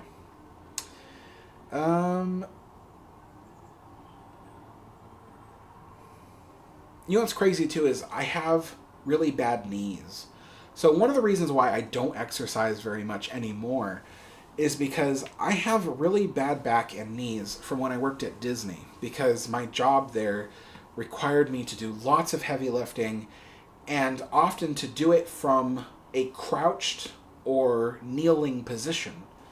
So I would always be either crouched or kneeling and having to lift heavy stuff all the time. And then after Disney, I worked for the Bodine Bakery, and when I worked for them, I would have to lift 50 to 100 pound bags of flour from, basically almost floor level all the way up above my head. Did that day in, day out, sometimes 12 hours a day, because they were really low, they were really short staffed. And so I developed back and knee problems for doing years and years of that kind of work with Disney and Bodine. And so part of what I'm worried about, because last time I went to Disneyland in May, I went there just for a day, and I was fine because, in the weeks prior to that, I had been exercising to try to build up, my ability to walk long distances and stand for long periods of time. So, similar to what I plan to do for the UK trip. But I remember towards the end of that day at Disneyland, my knees were shaking. Like, the kind of shaking like when you're cold or something. And but it was because my muscles were so fatigued that I was barely able to stand at the end of the day. And it's probably going to be like that every single day of the European trip. So that's why I have such a high motivation to get in shape, because I know that we're going to be walking long distances every day of that trip, and my knees need to be in good shape and my muscles need to be in good shape.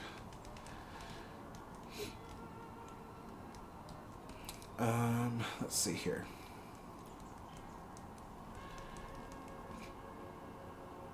Dave says it's at the Cedar Point in Lake Erie, and it's now a tender engine.